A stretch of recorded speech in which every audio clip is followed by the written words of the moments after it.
Amtrak train hurdles off passage. At least 6 people have been killed. An Amtrak train making a first ever run along a faster new route hurtled off an overpass Monday near Topper and spilt some of its cars onto the highway below, killing at least 6 people, authorities said. The death toll was expected to rise. 78 passengers and 5 crew members were aboard when the train, moving along more than 80 miles per hour, derailed about 40 miles or 64 kilometers south of Seattle on a route that had raised safety concerns. An official briefed on the ground told the Associated Press the perimeter signs indicate the train 501 may have struck something, I'll get to that in a sec, before going off the track. The officials were not authorized to discuss the investigation publicly and spoke to the condition of amenity. The Pierce County Sheriff's Office said that several vehicles on the Interstate 5 were struck by falling train cars and multiple motorists were injured. No fatalities of motorists were reported. Chris Kahn was on the train 3 or 4 cars back from the front. He said the only part of the train remaining on the tracks was the rear locomotive. Several cars were hanging over the overpass. The possibility that the wreck was caused by something on the track fed into concerned voices by local officers about the high speed of trains crossing busy streets. The mayor of a town near the derailment had warned about a danger of an accident at a public meeting only 2 weeks ago. Daniel Kolsman, 24, was driving parallel to the train on his way to work as an accountant in Olympia. He was about 30 seconds ahead of the train on the freeway when he saw the derailment. Kolsman, who was driving with a friend, said he pulled off the freeway and then ran along the track and over the bridge to get to the scene. They saw 3 cars and a semi-truck on the freeway that had been damaged by the derailment. There were train cars with their roof ripped off that were tipped upside down on both sides of the track or turned sideways on the bridge. They climbed onto the train cars and found people hurt. Some pinned underneath the train, others who appeared to be dead, he said. If they were mobile and seemed stable, he helped them climb out.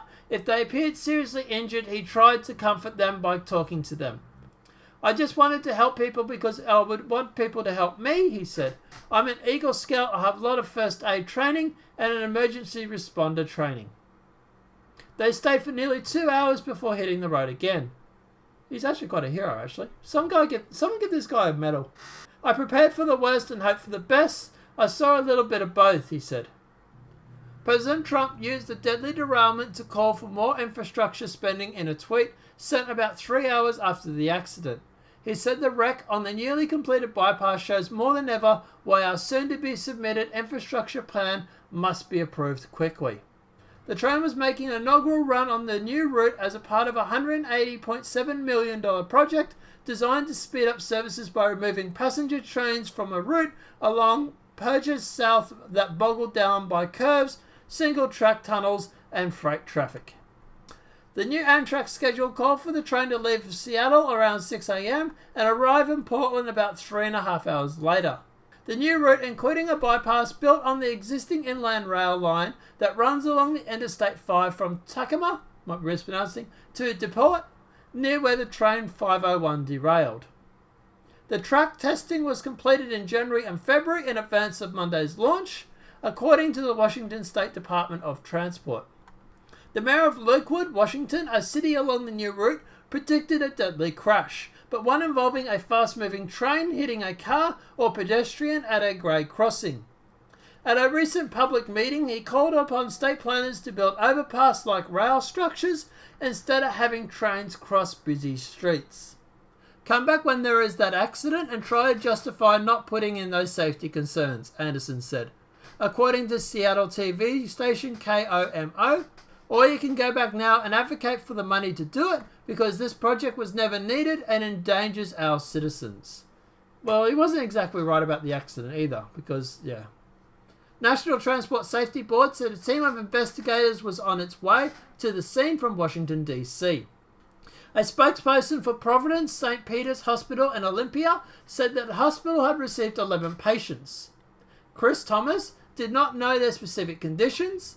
2 patients were in the operating room as of early morning, one of them in a serious condition, he said.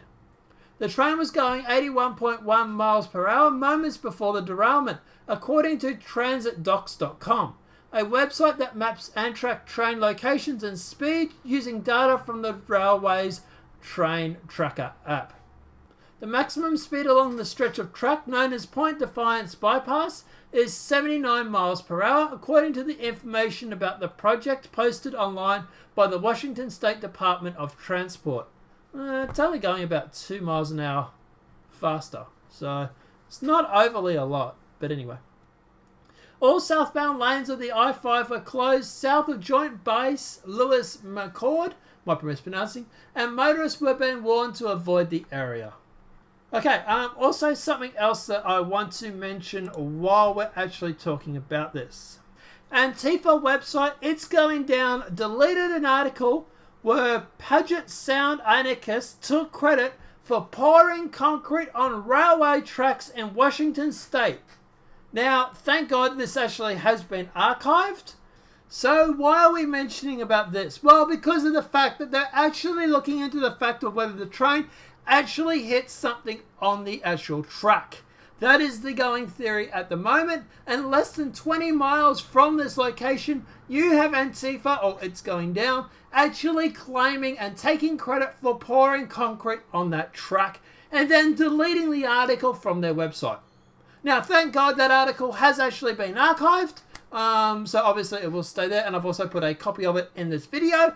But yeah, I'm not saying they're responsible, but it's definitely something that needs to be looked into.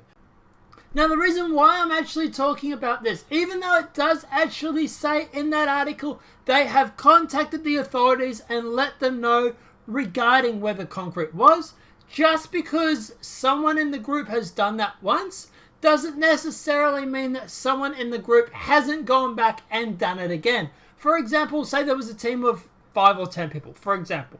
And say they went through on the April the 20th and poured concrete on the track then, and then contacted the authorities, it doesn't necessarily mean someone in the group hasn't gone back over the past couple of weeks and redone it somewhere else and not told the authorities. So while I don't think it's actually the guys April were directly responsible, I do think it might be possible that someone in the group might be responsible, or someone has read that article and has copied the idea. Now guys, we also do have the emergency call that was made when the train went down. I'm going to play it just because it's not very graphic or anything like that. But yeah, just to give you an idea, just adding all the proof and the evidence together. Amtrak 501 entering Centralia North, over. Amtrak 501. Emergency. We are on the ground. We are on the bridge 5 in the square. That'll do. Easy stop, tack bar. On the freeway. Need EMS ASAP. It looks like they're already starting to show up. But guys, that's where I basically want to leave this video at the moment. That's basically everything that we sort of know. But look, yeah, obviously, if this video has been helpful, please smack a like. If you're new to the channel, welcome and subscribe. And apart from that, guys, I'll see you in the next demonetized video from YouTube. Have a great day and enjoy.